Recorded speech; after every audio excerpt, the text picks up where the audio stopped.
Well, good morning, everyone. Thomas Montgomery here. We get together most weekday mornings, 8 o'clock Central, talk about strategies, tips, techniques, share success stories, and support each of you. Today's agenda is understanding the credit and funding program.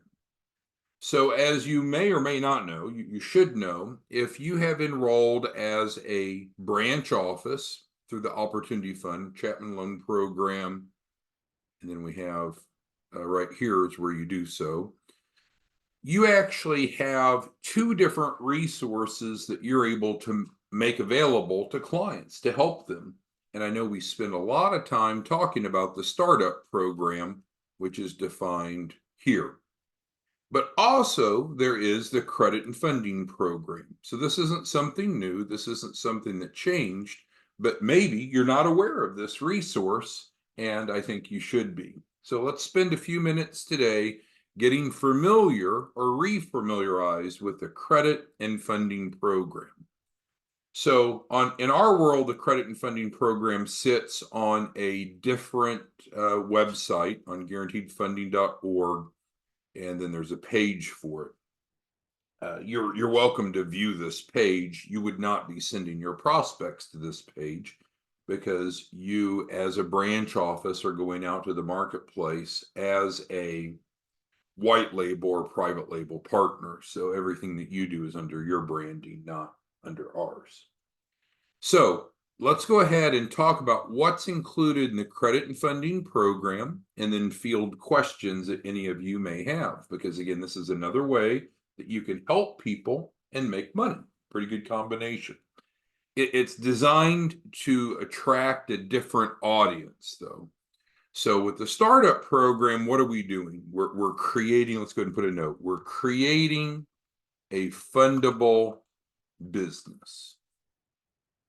In the credit and funding program, we're creating a fundable person. See the difference? Person, business. Two different entities.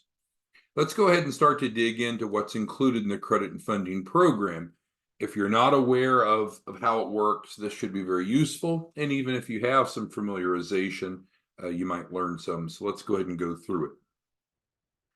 The credit and funding program has a written guarantee, a guarantee of at least $100,000. Well, how could we promise that? How is that possible? Isn't that too good to be true?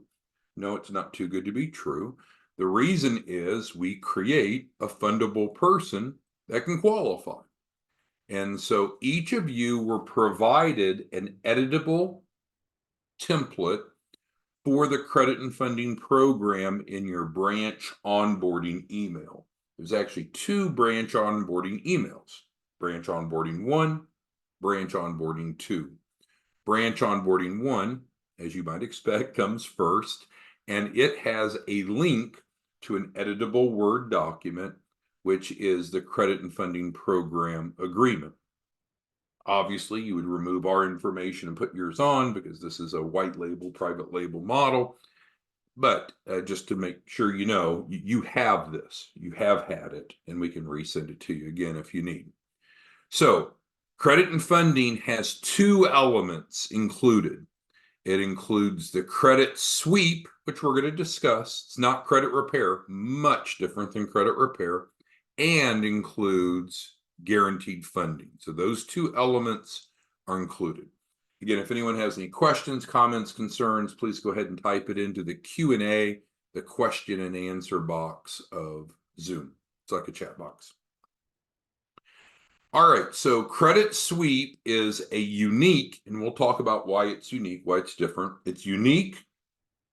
It's certainly legal. We're not going to do anything that's gray or fuzzy or illegal. It's legal and effective way to improve personal credit, so we then qualify for funding. It is not credit repair. Now, a lot of people only know the term credit repair, so I guess if you need to use that as part of your conversation, just to make it relevant to someone. So does it help repair credit? Yes. But according to federal laws, and including the Federal Trade Commission. It is not credit repair. And I'll describe why as we go through. So this is number 3, and then we're going to do 3A, 3B, and so forth. So 3A. What happens with credit sweep is that we have a team of paralegals. They're going to leverage key federal laws requiring the credit bureaus to remove negative items that are either inaccurate, false, possibly fraudulent, or obsolete. So I don't want to make it sound like a game, but essentially the paralegals are leveraging the consumer protection laws to push the burden back to the bureaus and requiring the bureaus to remove those negative items. So again, this is not a method of disputing. Disputing is what traditional credit repair does. This is much different. This is a higher level of repairing one's credit. 3B, our paralegals prepare all necessary documents in facilitating the removal of requested negative items. So this is not where they're giving templates out and saying, here, you go fill it out, or here, you go mail it in. They're doing all the work.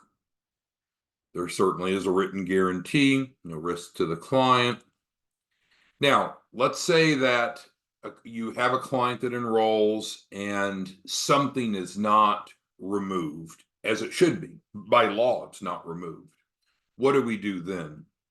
Well, certainly the paralegals can draft a follow-up, but another option that we have, which is much distinctive, much different than credit repair, is we can actually draft lawsuits against the bureaus for violating those federal laws.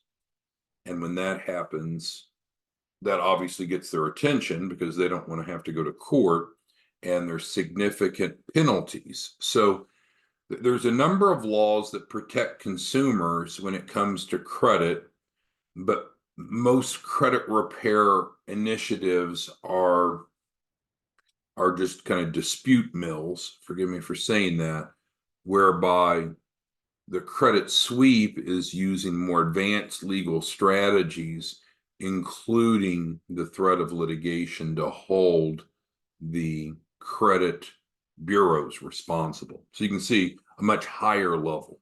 So more results. Okay, so we're on to number 4 now. So what happens is, so we were talking about what's included in the credit and funding, right? So we said it includes credit sweep and the guaranteed funding.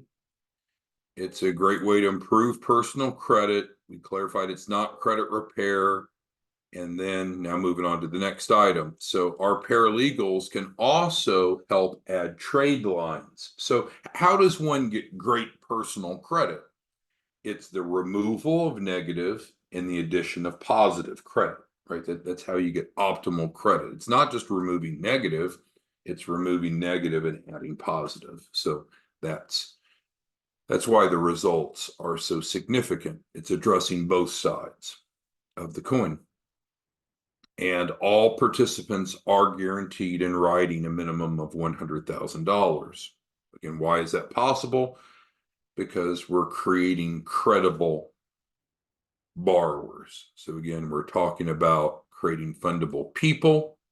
And so if we have a fundable person, we can absolutely get at least 100,000. Could be more, but at least the 100,000 is what's guaranteed. So a lot of benefits to consumers. So again, this is different. This isn't replacing the startup program, right? It's different. Startup program focuses on what? Creating fundable businesses. Credit and funding is creating fundable people. See the difference?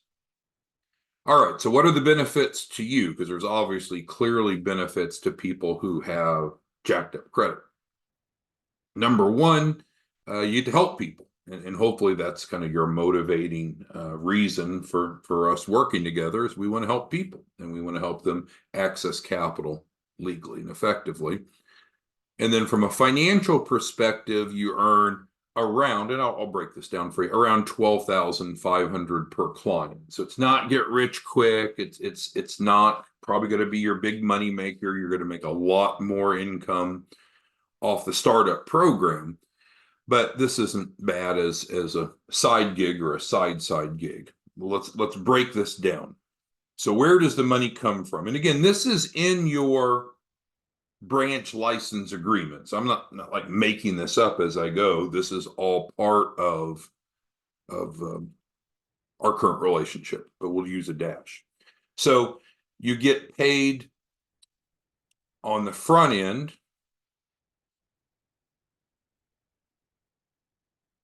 and that's typically 2,500. And then you're paid on the back end a performance fee of 10% to 20%. Now you set what the performance fee is, by the way, but that's where this money's coming from. So if we're guaranteeing $100,000 capital raise and you're charging a 10% performance fee, 10% of 100,000 is 10,000. You add the 2,500 to it, and thus that's where the math comes from. All right, so let's go ahead and address questions that any of you have on the credit and funding. So again, this is a separate campaign, a separate resource. It's not new. It's been around. Actually, it came even before the startup program. It is not focused on building a fundable business. That's the startup program. It's focused on creating a fundable person. I think we're all clear on that. And so with that, when you first enrolled as a branch office, which happened by filling out the red here, then you should have received an onboarding email, and that onboarding email would have included an editable version of the credit and funding agreement. It's linked as a Word document. So you should have that. Again, if you don't have that, let us know. All right, Marilyn's asking for some documents, but this is not a good place to ask for documents. So be sure to email us or call us, but email is probably best if you're needing specific documents, Marilyn. All right, so who has questions on credit and funding? Credit and funding may seem irrelevant to you because it's just not your focus, and that's fine. But I think there's a high probability as you're out working in the marketplace, you'll run into people that have not managed their credit well. So they have bad credit. Why would someone want to have bad credit? It makes everything in life more expensive. Anything you buy, anything you finance, I should say, insurance, so forth. So bad credit is optional. No one should have bad credit.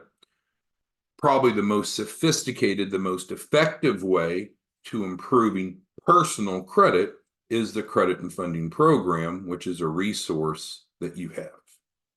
So who has questions, comments, concerns on credit and funding? Okay, David's confused. Yeah, so the credit sweep is included. It's included in the credit and funding. So there's two elements, and maybe, well, it's just not listed here just for simplicity, but we could word it differently. It's the credit sweep and funding program. We just don't list the word sweep to make it a shorter name. So sorry, David. So credit sweep is included for free in the credit and funding program. Hopefully that makes sense. Sorry for the confusion on that. I didn't make that clear enough. Johnny asked, what's the investment? Well, you decide that, Johnny. You're a distribution partner and you set client pricing, right? Because we've provided you the editable agreement. Our back office will do all the work. You're setting pricing. But normally you're charging the client $2,500 on the front end. And normally, Johnny, you're charging a performance fee of 10 to 20% on the back end. So that is up to you though, Johnny, right? You control pricing. What a number of people do, and I'll put an asterisk here because I think this is where Johnny's going with it, is you can make the enrollment fee refundable to the client. So, and I think that's what Johnny was insinuating. So while the client's paying $2,500 to you, to the branch to enroll, you can make that a refundable enrollment fee, whereby they get that back after they complete the program. And so then that takes that portion out of being an expense for them. Thank you, Johnny, for pointing that out. All right, Gina says time-wise, 30 to 60 days, and that's a good point, Gina, because I didn't mention it.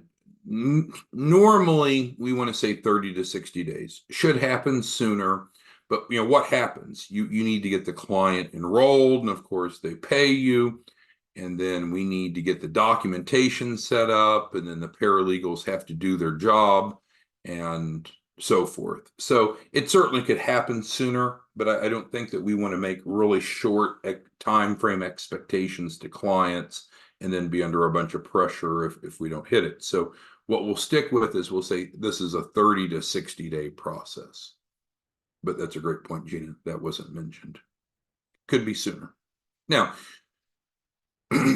what's actually happening here? Let's break it down, and I'll push it down here just for conversational sake. What happens? Just using my words. Well, number one, we're removing negative items. We're adding positive items, trade lines, and we're getting funding for the client.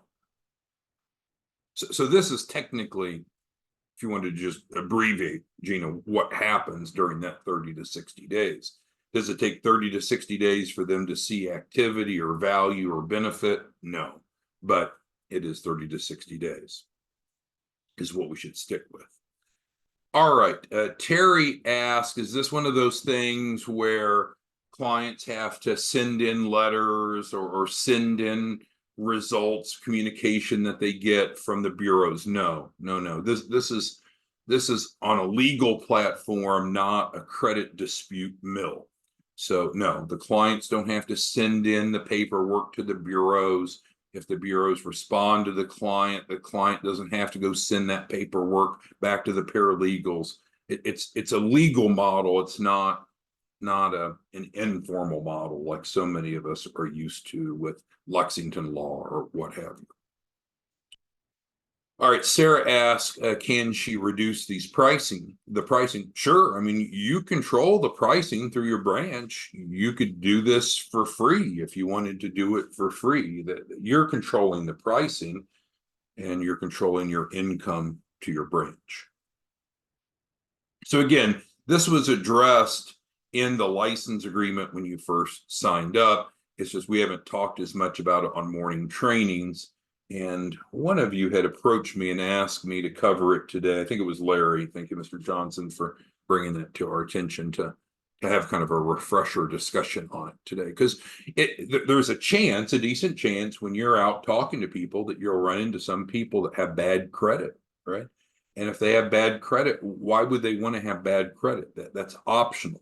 People aren't cursed. They're not destined to have bad credit. They can leverage legal, like if you're in a bad marriage, this is probably a horrible analogy, but let's say you're in a bad marriage. Do you have to stay married? No, you can get divorced. So do you have to have bad credit? No, you don't have to have bad credit. And really, there's so many financial benefits of having good credit. But Justin's asking about Jeremiah. So Jeremiah is one of our relationship managers. He's not the only one, Justin. But Justin's first client, Tanisha, and I don't have the notes here in front of me, is finishing up her first tranche, and she's looking right at $100,000 for her first tranche, not final tranche, but first tranche. So congratulations, Justin, on your first client, just knocking it out of the park. But that's a different topic, and that's not credit and funding. That is the startup program. Okay, so does anyone have questions? Let's go back to the credit and funding. So again, you don't have to change what you're doing. I just want you to be aware of the tools in your tool chest. So let's scroll this down for a minute. So if you signed up as a branch office, which most of you have, what are we'll say the tools in your tool chest? Maybe that's two words, I'm not sure. Well, number one, you can help people with the startup program. That's to create a fundable business. I think we're all pretty familiar with it. Secondly, you have the credit and funding program, which we've talked about today. That includes the credit sweep. And then also, though, you have access to the opportunity fund, which you can help other people, and then you can earn, we'll call it passive income overrides, which we rolled that out last week. So there's 3 tools in your tool chest to both help people and for you to monetize. This is what I'd call active income. This is what I'd call active income. Building a team and having passive income is incredibly valuable. We talked about that recently. Again, if you need help with anything, remember, we should be having our one-on-ones so we can dig deeper. And you should know our phone number, you should know our email, and then we should be scheduling one-on-ones. If you're not, you're really missing out on part of the support that we provide you. All right, Maggie asked, how long does it take to get your first funding? So Maggie is probably asking a more advanced question than many of you had considered. So I'm going to simplify what Maggie's asking so everyone can follow along her high-level question. When someone is in the startup program, like Tanisha, who is a client of Justin, who's on the training that had just asked the question. So with the startup program, we can typically get what we call first tranche. If I could spell it, funding. We'll just say in a week. That's kind of the goal. From the time that a client signs up, normally want to get them funding offers and get them their first tranche within a week. Doesn't always work that way, but that's the goal. Credit and funding is different. It's different because credit and funding is based around the person, not the business.